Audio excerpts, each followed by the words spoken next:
On va vivre ce matin une célébration un petit peu dans le désordre, pas comme on a l'habitude de vivre.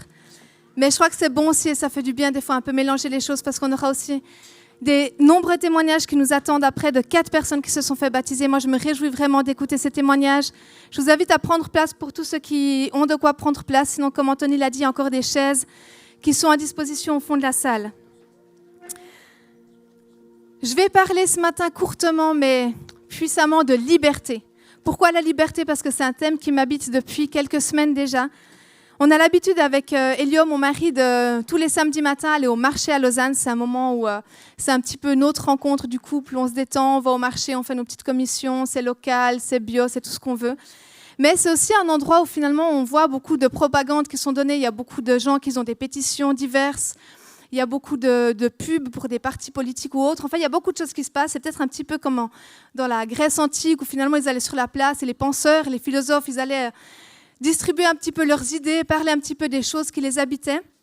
Et c'est un petit peu ce qu'on vit finalement le samedi matin aussi au marché à la Riponne et puis dans différentes rues de Lausanne. C'est un endroit qu'on apprécie beaucoup, c'est un temps que j'aime beaucoup.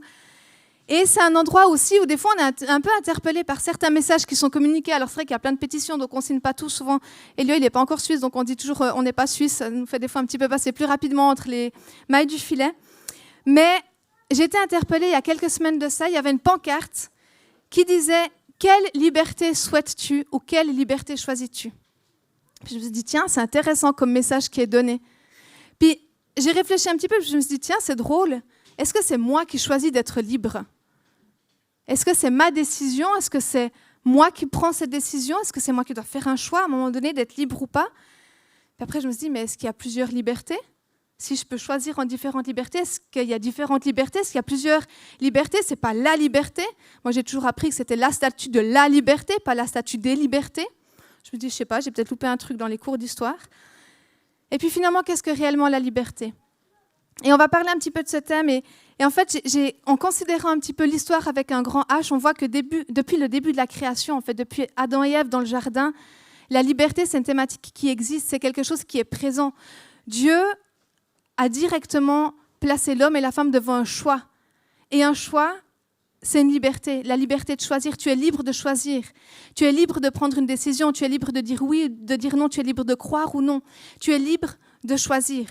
Et l'homme et la femme ont toujours été, je veux dire l'homme parce que c'est voilà, le générique, l'homme a toujours été placé devant ce choix de liberté, le choix de la liberté, le libre arbitre. Cette liberté qu'on revendique, cette liberté qu'on veut, cette liberté qui a toujours été là, cette liberté qui a toujours habité l'homme. On voit aussi, tout au long de l'histoire, il y a toujours eu les maîtres et les esclaves. Il y a toujours eu les dominants et les soumis. Ça fait partie de l'histoire, ça fait partie de qui on est, ça fait partie de comment on organise, comment les civilisations elles s'organisent entre elles avec des gens qui dominent, avec des gens qui se soumettent. Mais avec cette faim, cette soif de liberté, qui c'est qui a envie d'être esclave? Qui c'est qui a envie de ne plus avoir de liberté? Personne. On crie pour la liberté, on veut la liberté, on recherche la liberté, on ne cherche pas à être esclave, on cherche à être libre. Et cette liberté, elle crie dans le cœur de l'homme. Et cette liberté, je trouve qu'elle est de plus en plus criante. Et en fait, on invente des nouvelles libertés qui dépassent les lois de la nature, qui dépassent les lois humaines avec la technologie qu'on a. On ne pouvait pas voler, on est devenu libre de voler. On ne pouvait pas faire plein de choses et on est devenu libre de faire ces choses. On est libre de changer d'apparence. Je peux me teindre les cheveux, alors c'est quelque chose de facile, mais je peux aussi changer la forme de mon nez, je peux aussi changer tout sur mon corps. Je suis libre de changer d'apparence. La nature n'a plus tant de valeur que ça, quelque part. Je suis libre de vivre ou je suis libre de choisir de mourir. On a cette liberté aussi maintenant de choisir est-ce que je veux continuer à vivre ou pas. Vous vous rendez compte, la liberté qu'on s'autorise, la liberté qu'on a choisi d'avoir. Je peux choisir, il y a des thématiques qui sont beaucoup moins faciles. Je peux choisir de donner la vie ou non. Je peux choisir de changer de sexe ou non. Je peux choisir de croire ou non. Je peux choisir de m'exprimer. J'ai le choix, j'ai cette liberté. Et ces libertés, en fait, plus j'y pensais, plus je me dis, mais plus on recherche ces libertés, plus on va vers ces libertés, plus on s'enferme dans ce besoin d'être toujours plus libre, dans ce besoin et ce devoir. On se dit, mais je dois être libre, donc je recherche et j'invente et je construis des nouvelles libertés parce que je crois avoir ce devoir et ce besoin de toujours plus de liberté. Et en recherchant ces libertés, en fait, on se met un autogol. Un autogol de finalement, je suis dans une prison de liberté. Je m'emprisonne à force de chercher cette liberté. Mais on en a besoin de cette liberté. Et on la recherche et on la veut et on a été créé pour rechercher cette liberté. Alors j'ai aussi regardé notre ami le dictionnaire Larousse et puis je vais vous donner quelques petites définitions de finalement qu'est-ce que le Larousse, l'Académie française, les penseurs, les philosophes disent c'est quoi la liberté. Alors, je ne suis pas allée dans beaucoup de philosophes, j'ai commencé à chercher puis je dis il y a trop. Alors on va rester un petit peu sur le dictionnaire, la valeur sûre. Je me dis ça c'est pas mal, le Larousse il est bien. La liberté c'est l'état de quelqu'un qui n'est pas soumis à un maître. C'est la situation de quelqu'un qui se détermine en dehors de toute pression extérieure ou de tout préjugé. C'est la possibilité d'agir selon ses propres choix sans avoir à se référer à une autorité quelconque. C'est le contraire d'être prisonnier. Et c'est la situation psychologique de quelqu'un qui ne se sent pas contraint ou gêné dans sa relation avec quelqu'un d'autre. Libre, c'est un petit peu... la définition comme elle est donnée, c'est un petit peu ni Dieu, ni maître, ni foi, ni loi. Finalement, je fais ce que je veux comme je veux. C'est un petit peu ça qui nous est donné comme liberté. Et finalement, c'est assez intéressant parce que la liberté, comme elle nous est définie, elle dépend des autres. La liberté, elle dépend de quelqu'un d'autre. Ma liberté s'arrête là où commence celle des autres. Si je suis en prison, je ne suis pas libre. Ça paraît logique, mais c'est faux. Si mon corps ne me convient pas, je suis emprisonnée dans ce corps, donc je ne suis pas libre. Si j'ai un maître, un patron ou un gouvernement, je ne suis pas libre parce que je dépends de quelqu'un d'autre. Et finalement, ça met le flou. Tu dis, mais en fait, on recherche la liberté, mais on ne peut pas être libre. Ce n'est pas possible d'être libre parce qu'il y a de toute façon quelqu'un qui est en dessus. De toute façon, un gouvernement qui nous opprime, il y a des lois de gravité. Alors oui, on peut voler avec les avions, mais finalement, si tu sautes de l'avion, tu tombes quand même. À un moment donné, tu ne vas pas continuer à voler. N'est-ce pas, Marc ? C'est vrai, ok. Le pilote confirme mes dires. Donc, à un moment donné, on recherche la liberté, mais est-ce que vraiment on peut être libre ? Et je me suis tournée dans la Bible, évidemment, et je vais vous lire 2 passages ce matin. Le premier, c'est Jean 8, versets 31 à 35. Et c'est Jésus qui parle. Il dit ceci, « Pendant qu'il parlait ainsi, beaucoup crurent en lui, en Jésus. Alors Jésus dit aux Juifs qui avaient mis leur foi en lui, « Si vous vous attachez à la parole que je vous ai annoncée, vous êtes vraiment mes disciples. Vous connaîtrez la vérité, et la vérité fera de vous des hommes libres. » Tiens donc. « Nous, lui répondirent-ils, nous sommes la postérité d'Abraham. » Donc nous, on est des descendants d'Abraham, du grand Abraham. Donc, qu'est-ce que tu viens nous parler, toi ? C'est un peu ça qu'il disait. « Nous n'avons jamais été esclaves de personne. Comment peux-tu dire, vous serez des hommes libres ?» « Vraiment, je vous l'assure, leur répondit Jésus, tout homme qui commet le péché est esclave du péché. Or, un esclave ne fait pas partie de la famille, un fils, lui, en fait partie pour toujours. Si donc c'est le Fils qui vous donne la liberté, alors vous serez vraiment des hommes libres. » On voit dans ce passage, en fait, que Jésus il vient te donner une autre définition de la liberté. Il ne dit plus que la liberté, elle dépend de ton contexte. Parce qu'on voit ici que les Juifs de l'époque, ils disaient à Jésus, « Ouais, mais en fait, toi, tu nous parles de liberté, mais on n'a jamais été esclaves. Si je ne suis pas esclave, je n'ai pas besoin d'être libre parce que je suis libre. » Et là, Jésus il dit autre chose. Il dit, « Mais en fait, ta liberté, elle ne vient pas du contexte. Elle ne vient pas de l'extérieur. Ta liberté, elle vient de tes choix et de tes décisions, de la même manière que l'esclavage dans lequel tu te trouves, l'esclavagisme, ta situation d'esclave dans laquelle tu te trouves, ne vient pas de l'extérieur, mais ça vient de tes choix et de tes décisions. » Donc Jésus vient ici planter une première vérité. Finalement, ton contexte, qu'on essaie de changer, qu'on essaie de libéraliser, qu'on essaie de modifier, pour rechercher cette liberté, ce n'est pas là que se trouve la vraie liberté. Ce n'est pas dans ton contexte que se trouve la liberté. Mais Jésus te dit, mais c'est à l'intérieur, c'est tes choix et tes décisions. C'est des décisions que tu prends qui t'amènent ou non dans la liberté. Un esclave ne fait pas partie de la famille, un fils, lui, en fait partie pour toujours. Dans le passage de Galates 4, 4 à 7, on va un tout petit peu plus loin que ce premier passage. Mais lorsque le moment fut fixé par Dieu est arrivé, il a envoyé son fils, né d'une femme et placé par sa naissance sous le régime de la loi, pour libérer ceux qui étaient sous ce régime. Il nous a ainsi permis d'être adoptés par Dieu comme ses fils. Puisque vous êtes bien ses fils, Dieu a envoyé dans nos cœurs l'esprit de son Fils qui crie « Abba », c'est-à-dire « Père ». Ainsi donc, tu n'es plus esclave, mais fils. Je ne suis plus esclave de la peur, je suis enfant de Dieu, c'est ce qu'on a chanté tout à l'heure. Et j'ai trouvé ça drôle, je me suis dit, tiens, c'est drôle. Je ne suis plus esclave, mais fils. Moi, je pensais que je ne suis pas esclave, alors je suis libre. Donc ici, Jésus nous montre que l'antonyme d'esclave, ce n'est pas uniquement libre, mais c'est être fils. Et j'ai vraiment envie ce matin de vous faire prendre conscience de ça, en fait. La liberté, quand on dit être libre, ça ne dépend pas de ton contexte. Bien sûr que certains vivent dans certaines libertés, d'autres dans d'autres libertés. C'est important de se battre pour les libertés, c'est important de se battre pour des choses qui nous tiennent à cœur. Ça, c'est fondamental. Mais la liberté dans ta vie, la liberté dans qui tu es, pouvoir vivre en étant libre à l'intérieur de toi, peu importe ton contexte. Ce n'est pas les décisions politiques qui sont données, ce n'est pas suivre ou ne pas suivre, le pass vaccinal ou pas le pass ou tout ce genre de choses, ce n'est pas ça qui t'amène la liberté. La liberté, c'est d'être adopté. Tu es libre quand tu es adopté, quand tu décides de recevoir ce cadeau de Dieu qui est l'adoption. Et c'est cette adoption qui fait toi un fils et une fille de Dieu qui te rend réellement libre. Comment on est adopté? C'est très simple. Dieu le Père qui a envoyé son Fils Jésus sur terre, qui est mort sur la croix et qui nous a ouvert le chemin.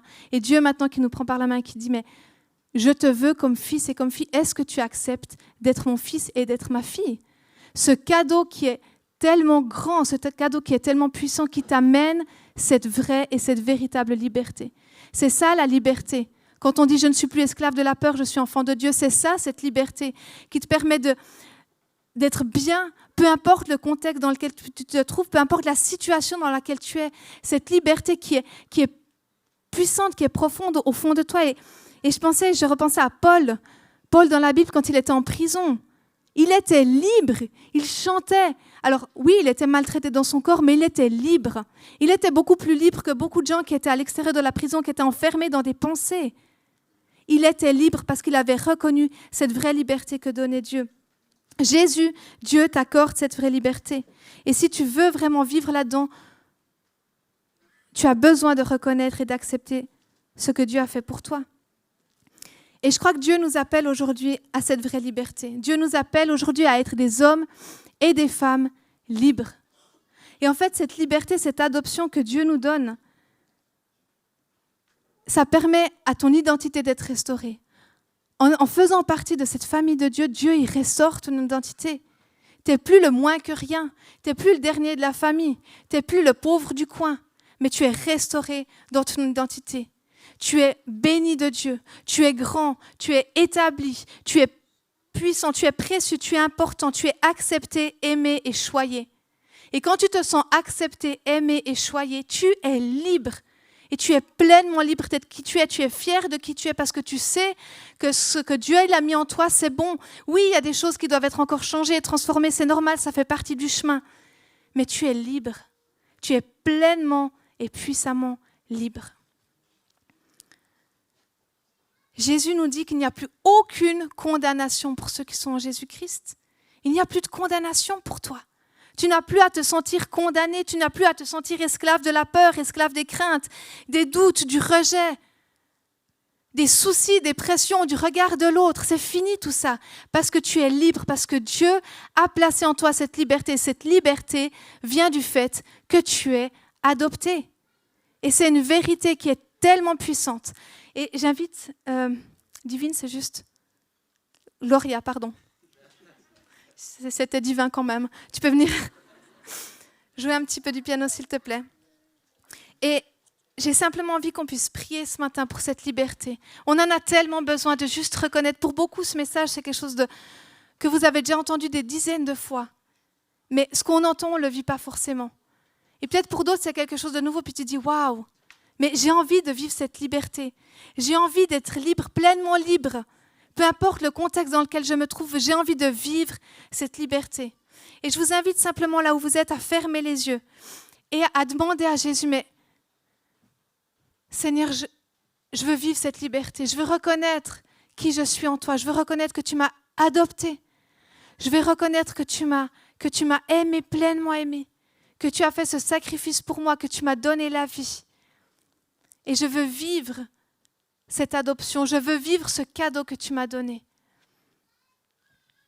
Alléluia. Alléluia. Seigneur, on veut vivre ce matin ce cadeau que tu nous as donné. ce cadeau de l'adoption que tu nous as donné, Papa. Ce cadeau de cet amour inconditionnel que tu nous as donné rien que pour nous. Ce cadeau de la vie et de la vie en abondance que tu nous as donné. Père, merci parce qu'en toi nous sommes libres. En toi nous sommes pleinement libres. En toi nous sommes pleinement adoptés. En toi nous sommes pleinement aimés. En toi nous sommes pleinement comblés. Et peu importe le contexte dans lequel on se trouve, peu importe ce qui se passe autour de nous, ce flou artistique qui est devenu la société actuelle, ces décisions politiques qui n'ont ni queue ni tête, les décisions et les pensées, les paroles de mes voisins qui me mettent dans la confusion, la crainte et la peur qui règnent dans ce climat qui est autour de nous, peu importe toutes ces choses-là, je sais qu'au fond de moi, je suis libre parce que je suis adoptée. Et Papa, je te remercie parce qu'on peut vivre dans cette liberté. On peut vivre dans cet amour que tu nous as donné.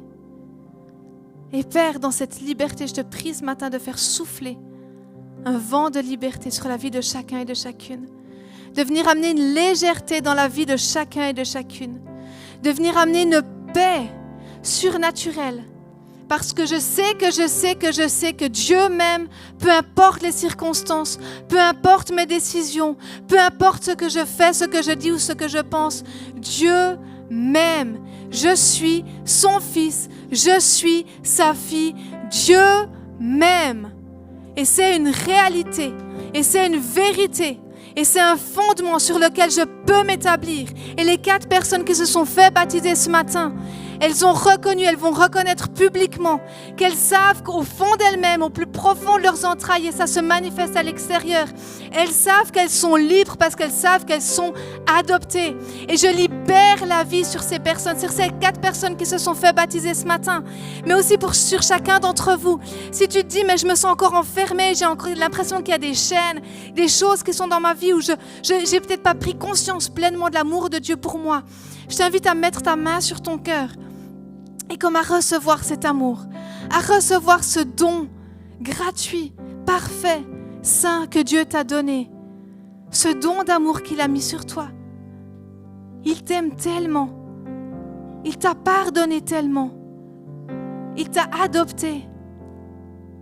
Et vous savez, pour les Juifs, l'adoption, elle est plus puissante que le lien filial. Adopter un fils est plus puissant que d'enfanter. L'adoption ne se renie pas. L'adoption ne se renie pas. Quand Dieu décide de t'adopter, quand Dieu décide de faire de toi son fils et sa fille, il ne va pas jamais revenir en arrière. Tu es adopté parce que Dieu l'a décidé, parce qu'il t'a donné ce cadeau qui t'amène à la liberté. C'est tellement bon d'être libre.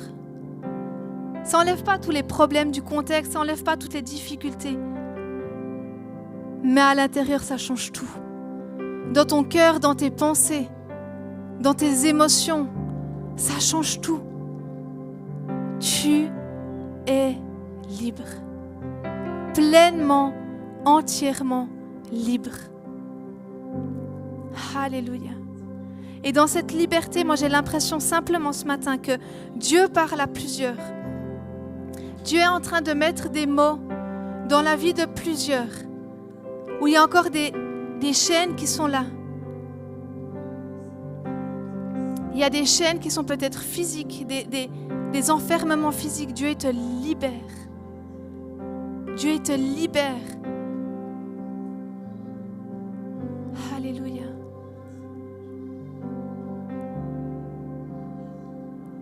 J'ai l'impression qu'il y a quelqu'un qui a vécu l'adoption, qui a été adopté par sa famille. Et j'ai l'impression que ça n'a pas toujours été simple. Puis j'ai l'impression que Dieu te dit, mais fais-moi confiance. Fais-moi confiance dans ce don d'adoption que je te donne. Fais-moi confiance. Fais-moi confiance dans ce cadeau que je te donne. Ce n'est pas un cadeau empoisonné. Ce n'est pas un cadeau empoisonné. Mais c'est le don de ma vie. C'est le don de la liberté que je te donne. Alléluia. Tu es adopté, pleinement adopté. Alléluia. Alléluia. Alléluia. Alléluia. Je crois que Dieu va continuer simplement à parler à plusieurs d'entre vous. Dieu il met des mots là où nous on n'en a plus.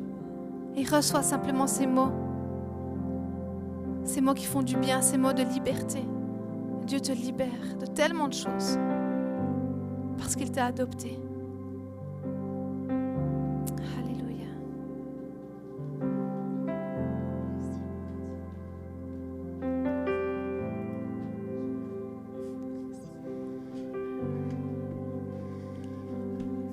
Merci beaucoup Fiona pour ces paroles qui sont vraiment des paroles de vie que tu as données. Et on va simplement continuer avec, en honorant 4 personnes parmi nous, 4 courageuses personnes. Et j'aimerais appeler, on vous met des sièges là, donc j'aimerais appeler Fabienne, Océane, Pauline et puis Dylan. 4 personnes qui ce matin se sont fait baptiser. Asseyez-vous. Asseyez-vous.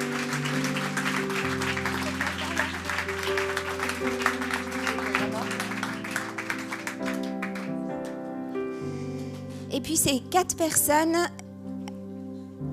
elles ont fait une démarche, elles ont décidé, alors pour certaines il n'y a pas longtemps, pour d'autres il y a déjà plus longtemps, de vraiment faire route avec Jésus.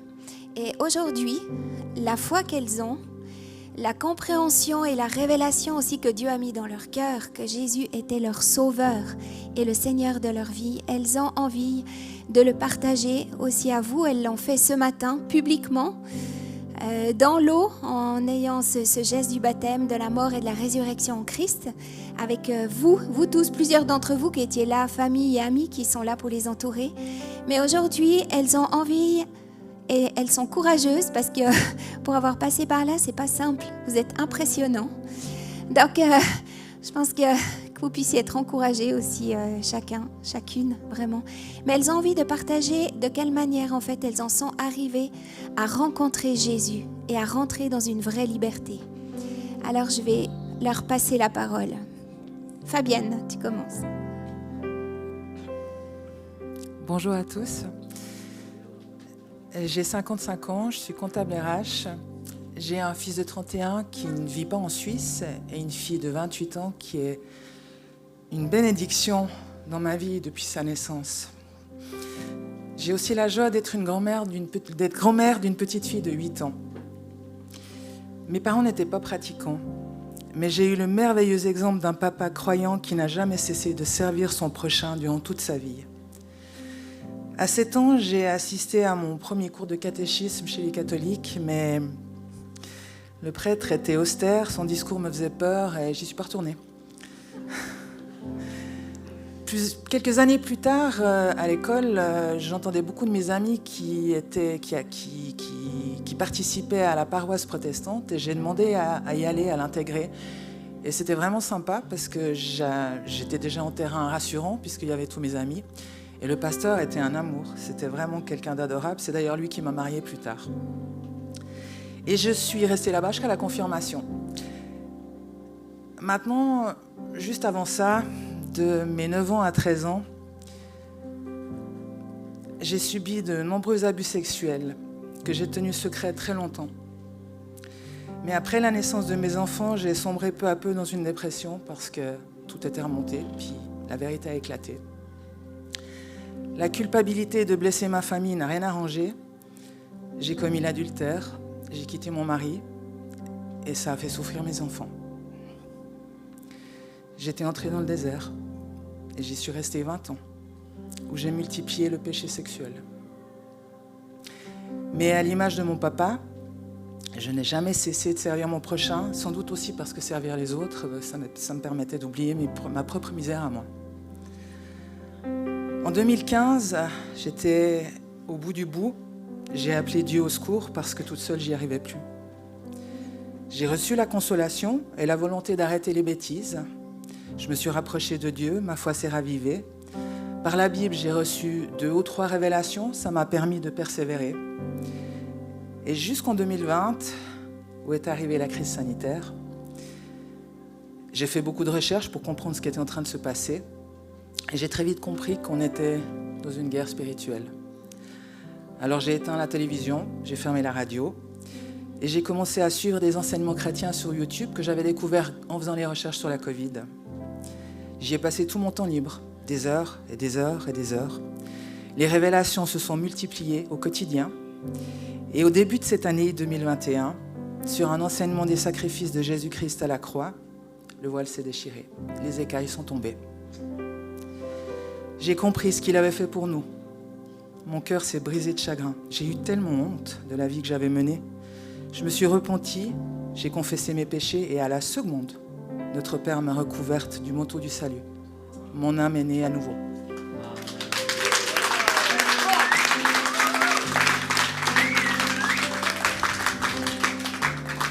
Je venais d'assimiler la parole de Jésus quand il dit que pour accéder au Père, le chemin passe par lui.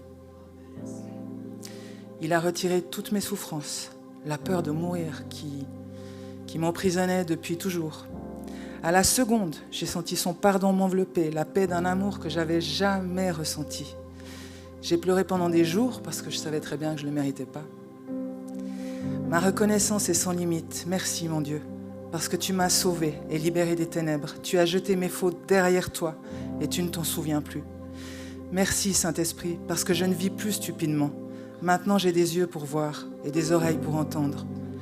Tu ravives ma spiritualité et je suis de plus en plus sensible à ta présence. Merci Seigneur d'avoir guidé mes pas jusqu'au GCL, où je peux voir ton cœur et sentir ta présence. Merci pour mes sœurs et frères qui sont dans la prière pour nous 4 depuis quelques semaines.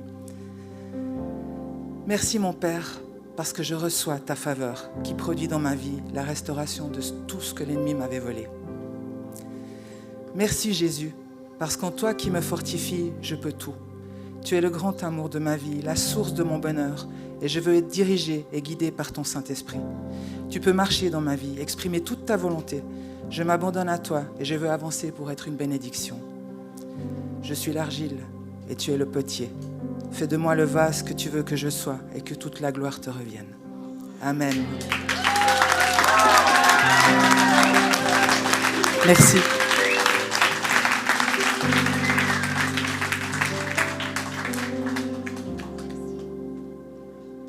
Merci beaucoup. C'était juste magnifique, Fabienne. Merci infiniment. Océane. Ok, je sais pas comment parler dans un micro. Et je suis trop stressée. Là ? Ok, c'est bon. Donc déjà, bonjour à tous. J'espère que vous allez bien. Merci d'être là, merci de nous écouter. Donc moi, je vais vous faire mon témoignage. Je m'appelle Océane. J'ai 19 ans. Je suis née d'une famille catholique. Mon papa, il est hyper croyant. Ma maman, elle n'est pas vraiment. Je me suis baptisée quand j'étais toute petite. Je ne sais pas du tout quel âge j'avais, mais pas l'âge de parler en tout cas. Et je me suis communiée, donc j'ai fait ma première communion. Et je n'ai pas continué dans la confirmation et tout parce que en fait, ça ne m'intéressait pas plus que ça.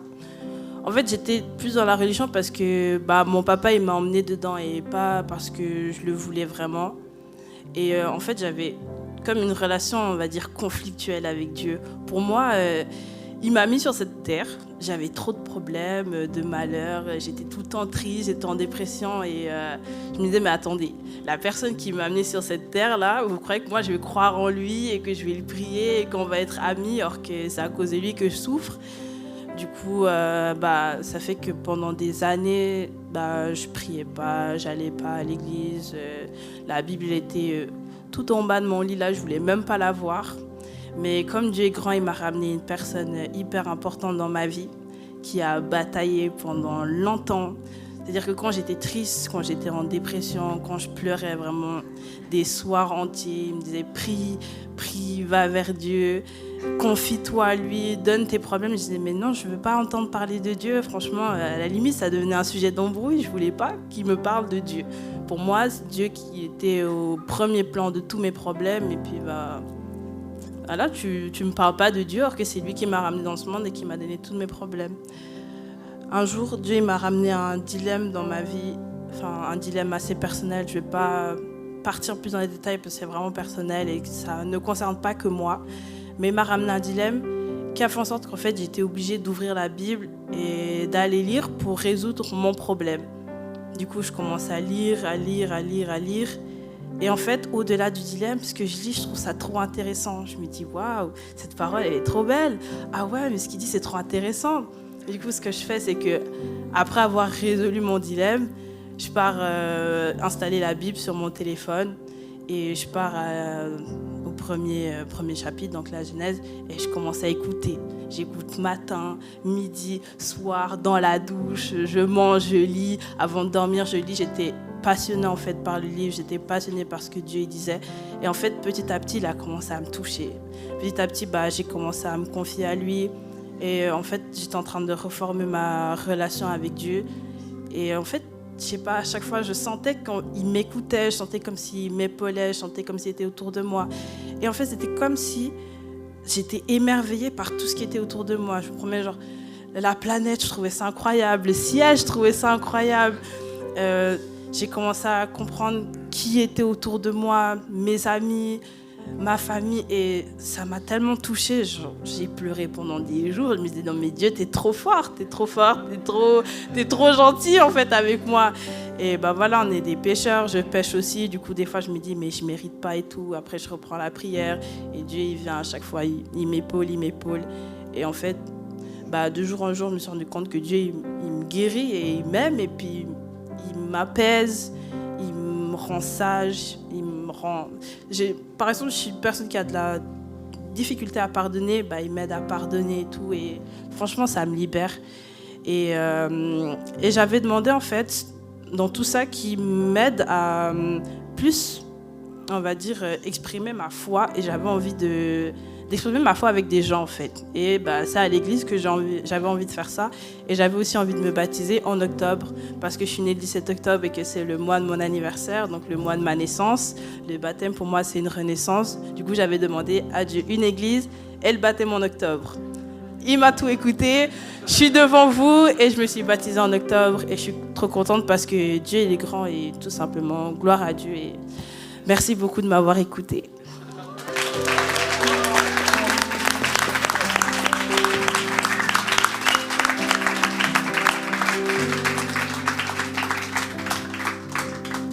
Océane, tu fêtes tes 20 ans?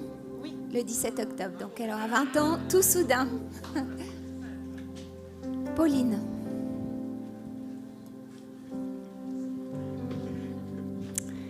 Bonjour à tous. Alors moi j'ai 34 ans, je suis née en France, j'habite en Suisse depuis 3 ans et demi. Je viens d'une famille athée. Une famille qui connaît ni Dieu ni Jésus, ou en tout cas qui en a une fausse idée. Et j'ai toujours eu la curiosité de savoir s'il y avait quelque chose quand même. J'avais un questionnement depuis assez jeune. Et puis un jour, quand j'ai eu 19 ans, j'ai dit à Dieu, « Ok, si tu existes, donne-moi un signe. » Et dans ces cas-là, Dieu répond. Et le lendemain de ma question, en fait, en face de l'endroit où j'habitais, il y a une colombe qui est arrivée. Alors personnellement, c'était la première fois que je voyais une colombe. Et puis dans la région où j'habitais, c'est pas non plus un oiseau qu'on voit fréquemment. Et j'ai commencé à sentir dans mon cœur que c'était probablement un peu mon signe. Et du coup, j'ai repensé à une Bible qu'on m'avait donnée quand j'avais 17 ans, que j'avais gardée, mais je ne savais absolument pas où je l'avais mise. Et je me suis dit, ok, je vais aller voir dans le grenier. Et puis si je la trouve, ce sera un autre signe. Et honnêtement, j'y croyais pas. J'étais persuadée que je la trouverais pas. J'ai ouvert la porte du grenier et la première chose que j'ai vue, c'est la petite Bible qui dépassait d'une boîte. Et je me suis dit, ça fait quand même beaucoup. Ça fait quand même beaucoup. Et puis j'ai commencé à lire ce Nouveau Testament. C'était juste un Nouveau Testament. Et en fait, ça a pénétré mon cœur. Il y a chaque page que je lisais, chaque verset, chaque parole était directement pour moi. Non seulement j'ouvrais totalement les yeux, je me disais mais Dieu existe en fait. Dieu existe. Et tout ce que je lisais, ça pénétrait mon cœur comme j'avais jamais ressenti jusqu'à présent. Et puis, il y avait toujours cette colombe que je regardais par la fenêtre en même temps. Et elle est restée 3 jours, en fait. Et le 3e jour, quand j'ai ouvert mes volets le matin en me levant, moi je m'étais habituée à sa présence, j'aimais bien, je la regardais. Et en fait, elle n'était plus là.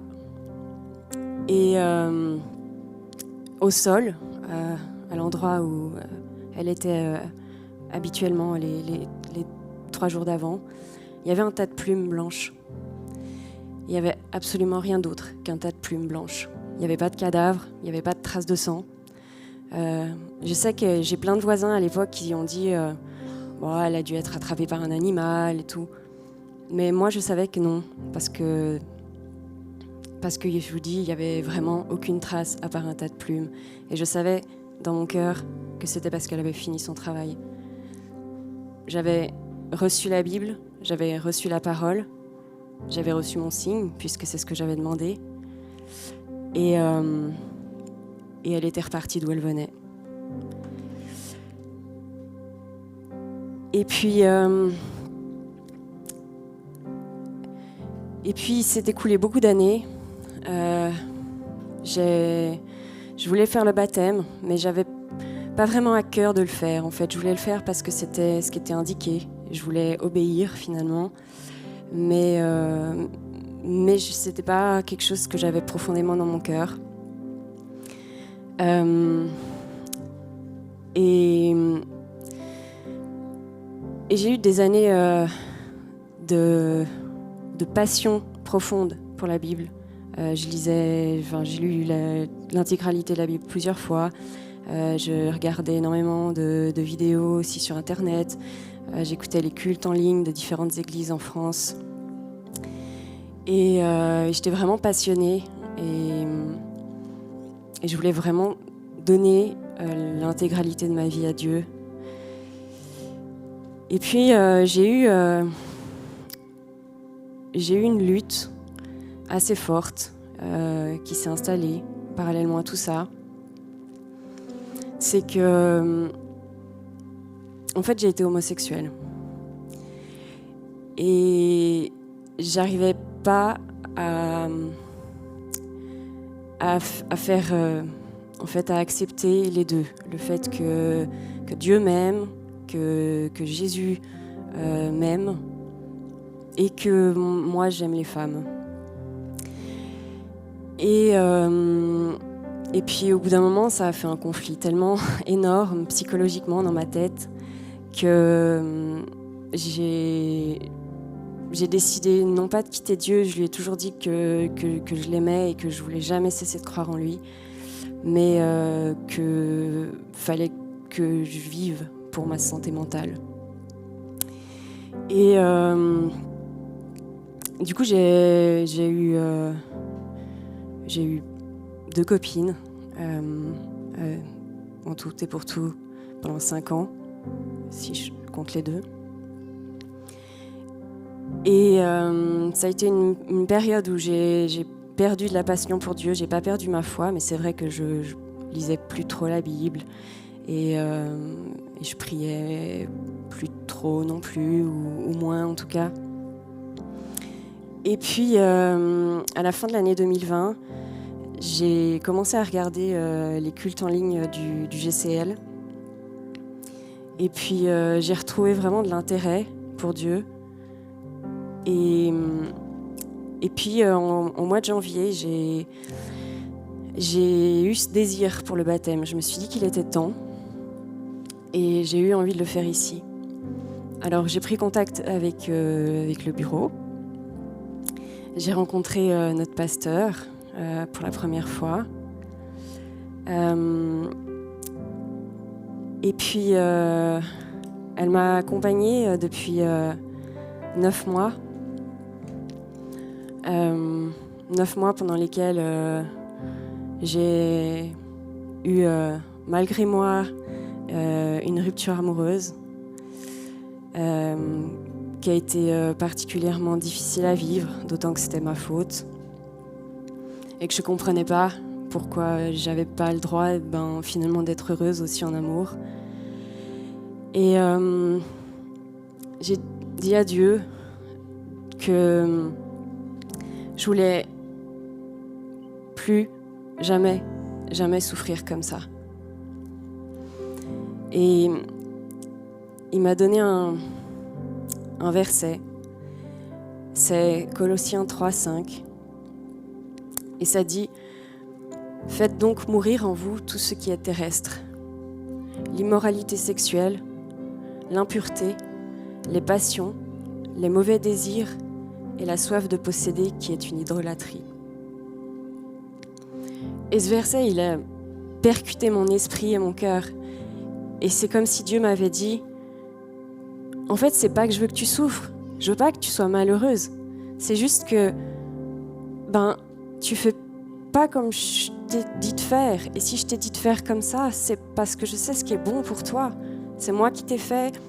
Et je sais comment tu dois fonctionner pour être heureuse, y compris en amour. Et puis, j'ai continué à faire ce chemin, j'ai continué à voir notre pasteur. Au bout d'un moment, elle m'a dit, écoute, ce serait bien que tu notes les gens avec qui tu as eu des relations passées, amoureuses, et qu'on brise ces liens d'âme ensemble, si c'est OK pour toi.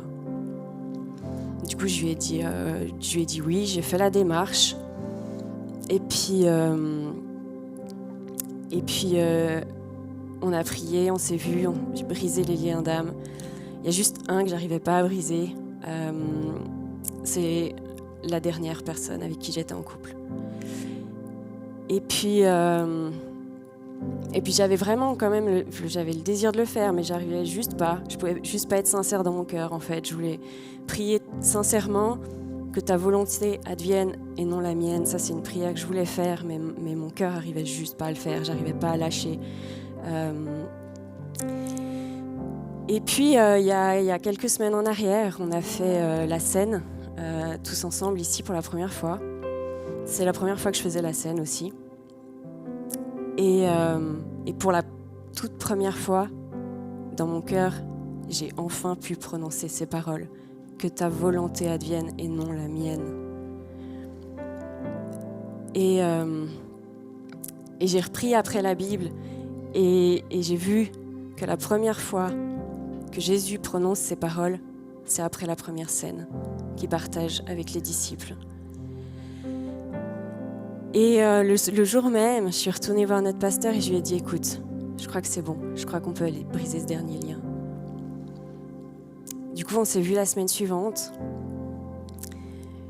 On a prié, c'était hyper intense. Et en fait, non seulement j'ai pu briser ce lien d'âme amoureux, parce que Dieu m'avait quand même dit entre-temps que c'était OK, que je garde quand même une amitié, que l'amitié, c'était pas le problème, que le problème, c'était l'amour. Du coup, j'ai brisé le lien d'âme amoureux.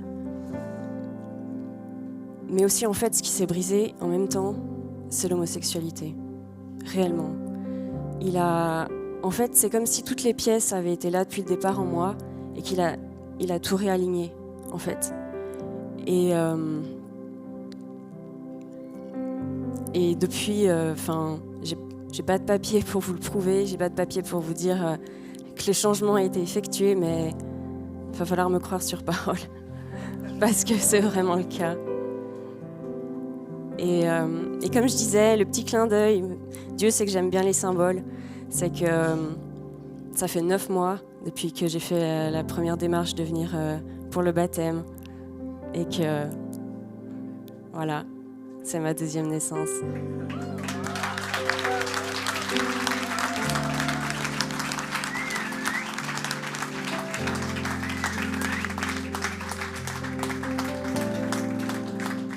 Magnifique, magnifique. Merci infiniment. Dylan. Bon, alors moi, ça ne sera pas aussi long que... Parce que voilà, j'aime pas trop parler devant les gens. Alors, je m'appelle Dylan, je suis mécano-auto. Et voilà, je suis né dans une famille chrétienne. J'ai eu des hauts, des bas, avec une phase de rébellion contre Dieu durant mon adolescence. Et après cela, je suis revenu vers Dieu et je suis impliqué dans différentes églises. Donc je suis là, souvent là derrière ou là. Et puis, il y a quelques années, j'avais fait un deal avec Jésus et il a rempli sa part du contrat. Et du coup, de mon côté, j'ai pris la décision de me faire baptiser. Alors aujourd'hui, devant vous, parce que je crois en un seul Dieu, Jésus-Christ. Amen.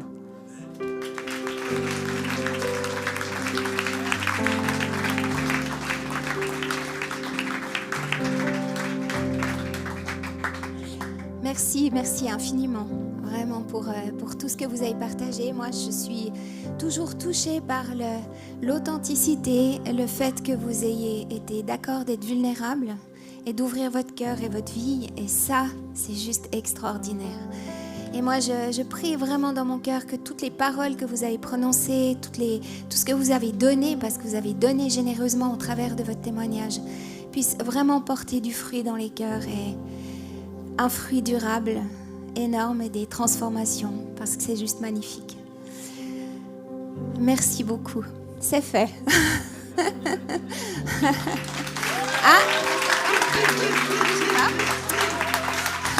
Avant que vous redescendiez, on a un cadeau.